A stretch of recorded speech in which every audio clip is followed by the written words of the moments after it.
Occasion ఏదైనా location ఎక్కడైనా తెలుగువారి వేడుక అంటే ఆలివ్ మిఠాయి ఉండాల్సిందే. Hi hello welcome to Suman TV. నేను మీ రోషన్. సో సీజ్ ఫైర్ అని చెప్పిన 3 గంటల్లోనే మళ్ళీ భారత్ మీద ఫైరింగ్ చేయటం మనం చూసాం. డ్రోన్స్ వదలటం కూడా మనం చూసాం. మొత్తం చీకటమయమైపోయింది. నిన్న కూడా ఈరోజు కూడా చీకటమయమైపోతుంది. ఏం జరుగుతుందో ఏమైపోతుందో మన వాళ్ళు ఎలాంటి డిసిషన్ తీసుకుంటారో, ఆపరేషన్ సింధూర్ అనేది కంటిన్యూ అవుతుందా, అసలు పిఓకే మీద స్ట్రాటజీ ఏంటి మోడీ గారిది, మన త్రివిధ దళాలు మోడీ గారు ఏం డిసిషన్ తీసుకోబోతున్నారు ఇంత జరుగుతున్నా అంటే. అంత పెద్ద స్టేట్మెంట్ ఒక ట్వీట్ చేసిన America president Trump common sense అని ఒక వాడి మన దేశం మీద, మన ప్రజల మీద, మనోభావాల మీద దెబ్బ కొట్టిన విధంగా ఒక ట్వీట్ కూడా చేశారు. కాబట్టి వీళ్ళ రెండు నాలుకల ధోరణి ఏ విధంగా ఉండబోతుంది ఈరోజు తెలుస్తుంది. కాబట్టి ఇదే విషయం మీద మనతో పాటు చర్చించడానికి సిద్ధంగా ఉన్నారు సిఏ నాగార్జున రెడ్డి గారు. నాగార్జున రెడ్డి గారు నమస్తే అండి. నమస్తే. నమస్తే రోషన్. చూస్తున్నాం నిన్న కూడా మన డిస్కషన్ చేసినప్పుడు కూడా వాళ్ళని నమ్మే ప్రసక్తే లేరు, చాలా అప్రమత్తంగా మనం ఉండాలి, ఉండకపోతే మనమే నష్టపోతాం అని క్లియర్గా చెప్పారు మీరు. అదే జరిగింది నిన్న. సీజ్ ఫైర్ అయిన 3 గంటల్లో వాళ్ళ బుద్ధి, వంకర బుద్ధి చెప్పాలంటే కుక్క బుద్ధి చూపించారు మళ్ళీ. ఎలా చూడవచ్చు దీన్ని? ఇంక దీన్ని ప్రత్యేకంగా చూసేదంటూ ఏముంటుంది రోషన్? నేను మొదటి నుంచి కూడా ఇదే చెప్తున్నాను. మన యుద్ధము అనేటువంటి మాట ఒకటైతే ఇది యాక్చువల్గా యుద్ధము కాదు. యుద్ధము అంటే డిక్లేర్ చేయాలి, డేటు టైము చెప్పాలి. ఇది యుద్ధము కాదు. వాళ్ళు మనల్ని ప్రొవోకేట్ చేస్తున్నారు, ఆవేశపూరితమైనటువంటి మాటలతోటి దాడులతోటి చేస్తున్నారు. ఇది యుద్ధము కాదు. 7వ తారీఖు ఐ థింక్ తెల్లవారుజామున కదా మొదలు పెట్టారు. 9 స్థావరాలు 25 నిమిషాలు అయినా కానీ బుద్ధి రాలేదు. తర్వాత పిచ్చి పిచ్చి వేషాలు చాలా వేస్తూ వచ్చారు, బరాయిస్తూనే వచ్చాము, మనము రిటాలియేట్ చేస్తూ వచ్చాము. మొట్టమొదట్లో అమెరికా వాళ్ళు మేము ఎటువంటి జోక్యము చేసుకోము అని చెప్పారు. మన భారత ప్రధాని గారు సౌదీ అరేబియాలో ఉన్నప్పుడు వాళ్ళు 22వ తారీఖు ఏప్రిల్ మన మీద చేశారు. 15-14 రోజులు టైం తీసుకున్నాము, ప్రిపేర్ కావాలి. కాబట్టి యుద్ధం అనేసి అంటే ఇంత సామాన్యమైన విషయం కాదు రోషన్, ప్రజలకు తెలుసుకోవాలి. 2వ ప్రపంచ యుద్ధము మొదలు పెట్టడానికి హిట్లర్ గారు మొదటి ప్రపంచ యుద్ధంలో తనకు జరిగినటువంటి అవమానాన్ని, జర్మనీకి జరిగినటువంటి అన్యాయాన్ని తిరిగి సమాధానం చెప్పడానికి ప్రపంచానికి 20 సంవత్సరాలు పట్టింది. 1918వ సంవత్సరంలో మొట్టమొదటి ప్రపంచ యుద్ధం ఆగిపోతే 38-39 సంవత్సరాలు కానీ మళ్ళీ 2వ ప్రపంచ యుద్ధం రాలా. 20 సంవత్సరాలు పట్టింది. అలాంటిది ఒక రోజులో 2 రోజుల్లో సమాధానాలు చెప్పేయండి ఎట్లా చెప్తారు? చెప్పరు, కుదరదు. ప్రిపరేషన్ కావాలి. మన ఇండియన్ ఆర్మీ అనేటువంటిది చాలా స్ట్రాంగ్ ఆర్మీ. కంటిన్యూస్ ట్రైనింగ్ ఉంటుంది, కంటిన్యూస్ మానిటరింగ్ ఉంటుంది, ఎప్పుడూ సిద్ధంగానే ఉంటాం. S-400 మన దగ్గర ఉన్నంత కాలం మనం అంతగా భయపడాల్సిన పని లేదు. అమెరికా వాళ్ళది ఇప్పుడే కాదు రోషన్, 1971 నుంచి వారండి. వ్యాపార ధోరణి, ఇంతకుముందు కూడా చాలాసార్లు చెప్పాను నేను, మళ్ళీ వ్యాపార ధోరణి. 2 దేశాల మధ్య యుద్ధం వస్తే నాకేం, 2 దేశాల మధ్య యుద్ధం పోతే యుద్ధం ఎలా మొదలు పెట్టించాలి వాళ్ళ చేత, దాని మూలకంగా నాకేమి లాభం ఉంటారు వాళ్ళు. వెపన్స్ ఎలా అమ్ముకోవచ్చు వాళ్ళ 2 అలాగే ఉంటది. Go head, you are saying something. So నిన్న చూసాము ఆల్రెడీ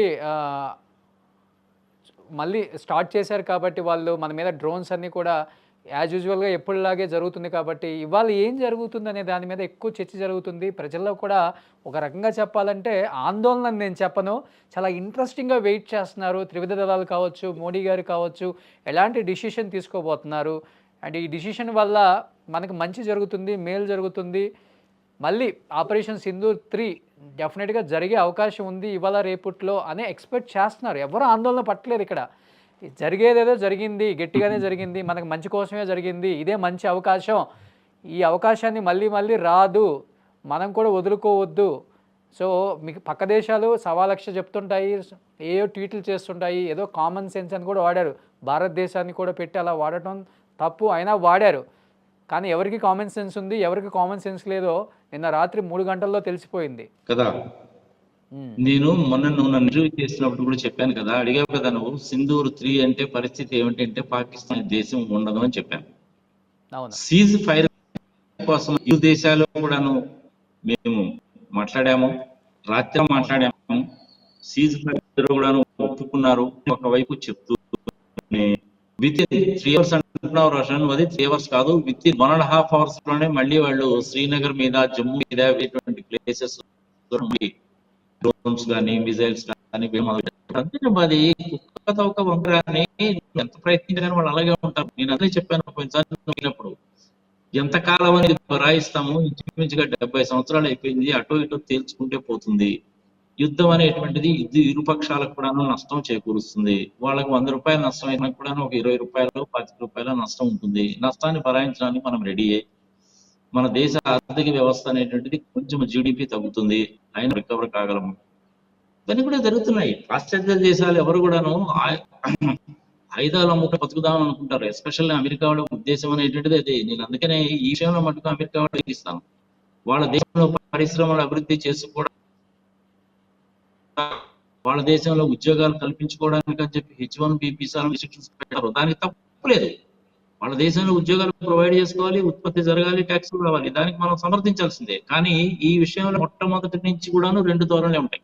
నాగార్జున రెడ్డి గారు చూస్తున్నాము, ఆల్రెడీ చైనా కూడా ఒక స్టేట్మెంట్ ఇచ్చేసింది ఓపెన్గా, మేమైతే సపోర్ట్ చేసేస్తున్నాము, డెఫినెట్గా మేము ఇద్దరం కలిసే వార్లో ఉంటామన్నట్లుగా. ఇదే విధంగా చూస్తుంటే ఇంకో పక్క వినపడుతుంది, రేపటి రోజున అమెరికా కూడా పాకిస్తాన్కి మా సపోర్ట్ ఉంటుందేమో అనే మాట కూడా వినాల్సి వస్తుందని. ఇన్ కేస్ అదే జరిగితే భారత్ తీసుకునే నిర్ణయం ఎలా ఉండబోతుందంటారు మీరు? ఇంత సీన్ ఏమి ఉండదబ్బా. చైనా వాళ్ళకి ప్రధానమైనటువంటి ఉద్దేశం, నేను ఇంతకుముందు కూడా వీడియోలో చెప్పాను, వ్యాపార సంబంధాలను మాత్రమే చైనా వాళ్ళు చూసుకుంటారు.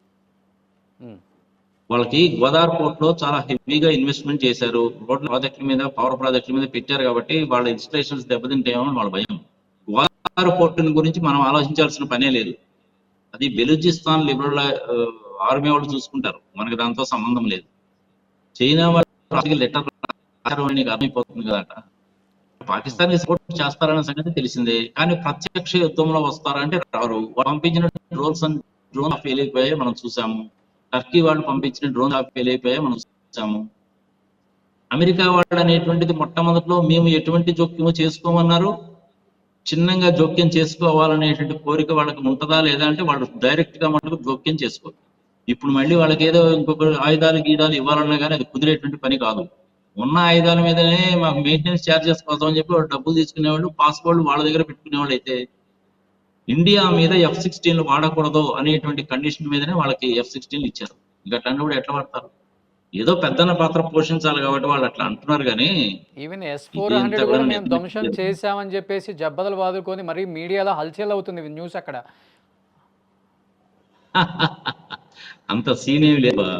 చెప్పే కదా, నేను ఎందుకంటే చెప్పాను కదా, నేను మా TNR నార్త్ సిటీలో ఉండేటువంటి ఆయనది జైసల్మార్ కి జస్ట్ 3-4 కిలోమీటర్ల దూరంలో ఉంటది.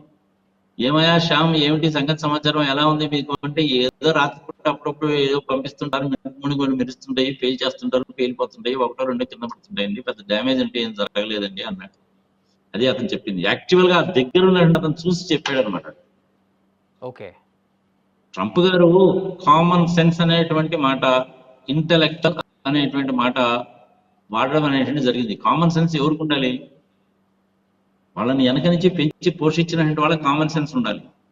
అన్యాయంగా మనం 26 మందిని చంపేశారు అనేటువంటిది న్యాయమా, ధర్మమా, అన్యాయమా, అక్రమం అనేటువంటి దాన్ని కామన్ సెన్స్ ఎవరికి ఉండాలి? అక్కడ ఎవరికి కామన్ సెన్స్ ఉండదు. ఎవడి స్వార్థమో వాడిదే. జర్మనీ కానీ, జపాన్ కానీ, ఇటలీ కానీ, ఫ్రాన్స్ కానీ, వీళ్ళందరూ వెనక నుంచి తమాషా చూస్తూ ఉంటారు.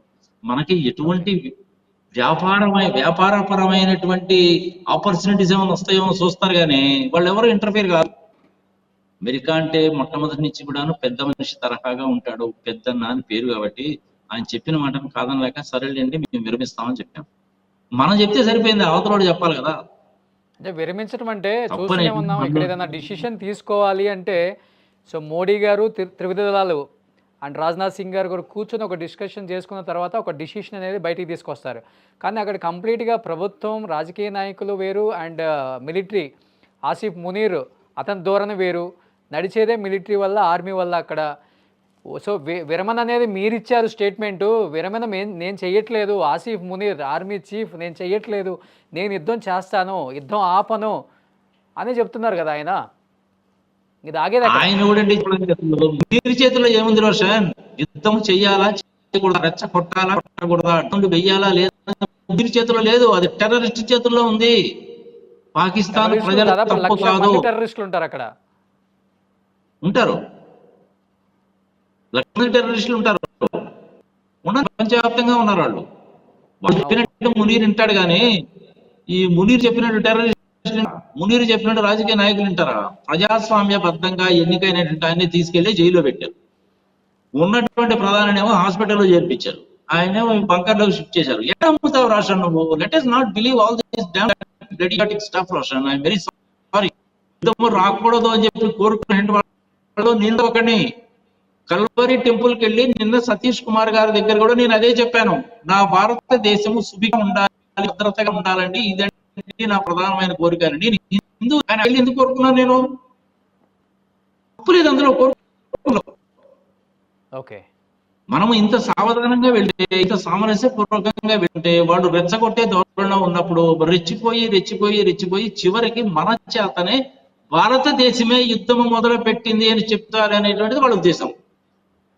అది జరిగే ఏదో ఒక రోజు ఇలాగే చూస్తూ చూస్తూ కానీ రోజు కూడా రాజును గట్టి దెబ్బ కొడితే సైన్యం మేడం వెనక్కి ఇచ్చేసారు తగ్గొచ్చు కదా, అంటున్నారు. అంకేం కావాలి? రాజును గట్టి దెబ్బ ఏమంటా? కొడితే సైన్యం వెనక్కి తగ్గొచ్చు. ఆసిఫ్ ముదీర్ని టార్గెట్ చేస్తే చాలా వరకు సైన్యం అంతా కూడా చాలా తగ్గి ఉంటుంది, అణిగి మణిగి ప్రవర్తిస్తుంది అనే మాట గట్టిగా వినిపిస్తుంది ఇప్పుడు మనకి. ఇవన్నీ కూడాను ఎవడు ఇష్టం వచ్చినట్టు వాడు చెప్తూ ఉంటాడు, అంతే, అంతకంటే ఏం లేదు. చక్కటి అవకాశము, మంచి అవకాశము, ఇంత మంచి అవకాశము మన భారత సైన్యానికి కానీ, భారత ప్రజలకు కానీ, మంత్రివర్గానికి కానీ, మినిస్టర్స్ కానీ ఎవరికి రాదు. అటు ఇటు తేల్చి చేసుకుంటే అయిపోతుంది కదా. ఒక 100 రూపాయలు నష్టము తప్పులేదు, వాళ్ళకి 100 రూపాయలు అయితే 1000 రూపాయలు నష్టం. ప్రిపేర్డే నేను. ఒక 3000 మంది 4000 మందిలో యుద్ధంలో చనిపోవచ్చు, దానికి కూడా నేను ప్రిపేర్డే. వాళ్ళందరికీ కూడా సహాయం చేయడానికి కూడా ప్రతి భారతీయుడు ప్రిపేర్డే. ఒక పూట అన్నం తినడం మానేయడానికి కూడా మనం సిద్ధమే. మన దగ్గర ఆయుధ సంపత్తి లేక కాదు, అసలు సిస్సలైనటువంటి ఆయుధాలు మనం ఇంకా బయటికి తీలా. అవి కనుక బయటికి కనుక తీస్తే పాకిస్తాన్ ఈ పాటికి స్మాష్ అయిపోయి ఉండేది. కరాచీ మీద కొట్టిన దెబ్బ సాలగా, అయినా కానీ వాళ్ళకి బుద్ధి రావాల్సిన పని లేదా? ఓకే, గద్వార్ మీద మనము చేయాల్సిన పని లేదు, అది బెలూచిస్తాన్ ఆర్మీ వాళ్ళు చూసుకుంటారు. అన్ని వైపుల నుంచి వాళ్ళకి నెగిటివ్సే, మనకు అన్ని వైపుల నుంచి పాజిటివ్సే. రెచ్చే ధోరణి గత 4-5 రోజుల నుంచి చేస్తున్న పని అది. ఇక దీనికి మనం ముగింపాల్సింది. మనమే యుద్ధము చేస్తున్నామో ఇది అన్క్లియర్ చేయాలని పాకిస్తాన్ వాళ్ళు చూస్తున్నారు. అని మనం చెయ్యమది, చేయడం లేదు. చూద్దాం ఒక 2 రోజులు. ఒక 2 రోజులు చూసిన తర్వాత ఇక లాభం లేకపోతే మటుకు ఫుల్ స్కేల్ ఫైటింగే, ఫుల్ స్కేల్ యుద్ధమే, తప్పదు. అటు ఇటు తెలియదు రోషన్. యుద్ధము జరగకూడదు, యుద్ధము జరగదు, ప్రత్యక్ష యుద్ధం ముందు అనేక రకాలైనటువంటి యుద్ధాలు ఉంటాయని చెప్పి నేను కూడా నిన్న మొదలుగా చెప్తూనే వచ్చాను. నీటిపరమైన యుద్ధం మొదలు పెట్టాము, వాణిజ్యపరమైన యుద్ధం మొదలు పెట్టాము, సైబర్ పరమైన యుద్ధం కూడా మొదలు పెట్టుంటారు, ఆర్థిక పరమైన యుద్ధం మొదలు పెట్టాము, ట్రాన్స్పోర్టేషన్ లాజిస్టిక్స్ మొదలు పెట్టాము. ఇవన్నీ రకరకాల యుద్ధాలు. మన కనుక ఫార్మస్యూటికల్స్ కనుక పంపించిన కనుక మానేసామంటే కొన్ని వేల మంది చచ్చిపోతారు పాకిస్తాన్ లో. ఇవన్నీ కూడా రకరకాల ధోరణులు ఉంటాయి. పెట్టిన బుద్ధి రాలేదు పాకిస్తాన్కి మరి ఇంకా. వాళ్ళకి రాదబ్బా, కుక్కతోక వంకర ఎందుకుంటుంది వాళ్ళకి? వాళ్ళకి రాదు. పాకిస్తాన్ లో ప్రజలేమో బాబు భారతదేశంతో యుద్ధం వద్దు, మనం వాళ్ళతో శాంతియుతంగా బతుకుదాము, ఉద్యోగాలు, పరిశ్రమలు, వాణిజ్యము, పోర్టులు అందరితో బాగుందని చెప్పి పాకిస్తాన్ ప్రజలు అనుకుంటున్నారు. కానీ నాయకత్వం అనుకోవడంలో, నాయకత్వం కనుక అదే విధంగా కనుక అనుకుంది అంటే టెర్రరిస్టులు వాళ్ళని చంపేస్తారు. మునీర్లు కూడా టెర్రరిస్ట్లే చంపేస్తారు చూడు, రేపు ఏదో ఒక రోజు. వాళ్ళు చెప్పినట్టు లేకపోతే వాళ్ళు అలాగే చేస్తారు. టెర్రరిజం అంటే అది మూఢత్వము, మతపరమైనటువంటి మూఢత్వము. సర్దార్జీలు చేయడం లేదు, బౌద్ధులు చేయడం లేదు, హిందువులు చేయడం లేదు, క్రిస్టియన్స్ చేయడం లేదు, జ్యూస్ చేయడం లేదు. వీళ్ళు ఒక్కళ్ళు ఎందుకు చేస్తున్నారు? అంతే. దానికి మనం ఏం దానికి గట్టిగా దెబ్బ పడాల్సిందే రోషన్. అటో ఇటో ఈసారి తేలిపోవాల్సిందే, అంతే. నేను నిజంగా యుద్ధానికి కనుక వెళ్ళారంటే మటుకు నేను కూడా ఇప్పుడు ఫుల్ సపోర్ట్ చేయడం. కానీ రోజు మనం చేయాల్సిన పని లేదు. రోజు 1 గంట దాకా 2 గంటలకు వాచ్ చేస్తానే ఉన్నాను కూడా. నేను కూడా నైట్ 2-3 దాకా చూస్తున్నాను ఎన్నైనా ఇస్తా. ఏం జరుగుతుంది, ఏం జరగబోతుంది, ఎలాంటి డిసిషన్ తీసుకోబోతారు మన ఆర్మీ. డైలీ ఇదే చూస్తున్నాను నేను కూడా. ఆర్మీకి ఫుల్ పవర్స్ ఇచ్చారు. ఇక మోడీ, రాజ్నాథ్, అమిత్ షా చెప్పడము, దాని గురించి మళ్ళీ రిపబ్లిక్ టీవీలో మన అరుణ మంత్రులు వేసుకుంటూ కట్టడము, ఇవన్నీ అనవసరం. డెసిషన్ వాళ్ళకి వదిలిపెడితే వాళ్ళే తీసుకుంటారు. మరి సామాన్య సో మనం మానవుడిగా నువ్వు ఎక్స్పెక్ట్ నన్ను అడిగితే నేనేం ఎక్స్పెక్ట్ చెప్పాలి చేయొచ్చా అంటే మనం అంటే మంచి అనుకున్నట్లుగానే అవకాశం కాదు కాబట్టి let us go ahead. Okay, expect చేయొచ్చా సో ఇట్లా మనం చేస్తున్నాం అనుకున్నట్లుగానే రామ్. వాళ్ళు ఉల్లంఘించారు కాబట్టి మనం కూడా అదే ధోరణి అదే రూట్లో వెళ్తూ ఈరోజు ఆపరేషన్ సింధు 3 ప్రయోగిస్తే ఇన్ కేస్ మీరు అన్నట్లుగానే పీఓకే వరకు వెళ్ళి ఆక్రమించుకొని వాళ్ళకి గట్టి దెబ్బ కొట్టే అవకాశం ఉందంటారా? డెఫినెట్ గా ఉంటుంది. కొట్టేది ఏదో కరాచీని కొట్టారు, లాహోర్ ఇస్లామాబాద్ ని కొట్టండి. వాళ్ళు తీసుకెళ్లి ఎక్కడో కొండ చర్యల్లో ఎక్కడో పెట్టుకున్నారు అణ్వస్త్రాల్ని. దాని దగ్గర కూడా దెబ్బ కొట్టండి. దానికని దెబ్బ కొడితే ఏమవుతుంది, ఈ ప్రపంచం మొత్తానికి దెబ్బ తగ్గుతుంది. అందుకని చెప్పి మన వాళ్ళు అయినా కానీ దాని దగ్గర ఏదో ఒక గట్టి దెబ్బ తగిలినట్టుంది. అది ఎక్కడో కొండల లోపల పెట్టారు కదా, ఏదో ఇన్నాళ్ళు మాయిదాలు ఉన్నాయని చెప్పి బెదిరిస్తున్నారు. నేను ఆల్రెడీ చెప్పాను, అందులో యురేనియం 235 ఉపయోగించారా, 238 ఉపయోగించారా, వాళ్ళు దాంట్లో ఉపయోగించిన మెటీరియల్ అనేటువంటిది పొలోనియమా, ప్లుటోరియమా, థోరియమా అనేటువంటిది ప్రపంచానికి ఎవరికి తెలియదు. కానీ అమెరికా వాళ్ళకి తెలిసి ఉంటది. కామన్ సెన్స్ తోటి ఆలోచించినా కానీ అమెరికా వాళ్ళకి తెలిసి ఉంటది. అలా ఇంటలెక్చువల్ మైండ్ అమెరికాలో ఉన్నారు కాబట్టి ట్రంప్ గారికి వాటికి చెప్పే ఉంటారు. వాళ్ళ దగ్గర యురేనియం 238 మెటీరియల్ వాడినటువంటి అణ్వస్త్రాలు ఉన్నాయి. ట్రంప్ గారికి తెలియదు అనుకుంటున్నామే, మనకు తెలియకపోవచ్చు కానీ ఆయన గ్యారంటీగా తెలుసు. ఆయన మన మీద కామన్ సెన్స్ ఇంటలెక్చువల్ అంతసేపు ఉపయోగించాడు కదా, మరి ఆ మాత్రం కామన్ సెన్స్ ఉంటుందా అమెరికాని, లేకపోతేనేమో చైనా వాళ్ళకి కానీ యూరోపియన్ కంట్రీస్ కానీ ఆ మాత్రం కామన్ సెన్స్ ఉంటుందా చెప్పు. నేను కూడా అదే మాట అంటున్నాను రషన్, మరి కామన్ సెన్స్ ఉంటుందా? ఫస్ట్ మొదలు పెట్టింది ఎవరు? వాళ్ళే మొదలు పెడితే నాకు కామన్ సెన్స్ ఉండాలని మాట్లాడతారేంటి? ఇంటెలిజెన్స్ అనేటువంటిది ఎవరికి ఉండాలి, కామన్ సెన్స్ అనేటువంటిది ఎవరికి ఉండాలి? చాలా దారుణమైన పదాలు కదా అవి. కొంచెం పద్ధతిగా మాట్లాడాలి. వాళ్ళు అనేసి అంటే ప్రపంచానికి పెద్దన్న అనేటువంటి గౌరవం మనకి ఎప్పుడు ఉంటుంది, కానీ ఇచ్చే గౌరవాన్ని నిలుపుకోవాలి వాళ్ళు. మొట్టమొదట్లో అసలు మేము రాము, మాకేం సంబంధం లేదన్నారు. తర్వాత ఏమో ఈ విధంగా మాట్లాడడం మొదలుపెట్టారు.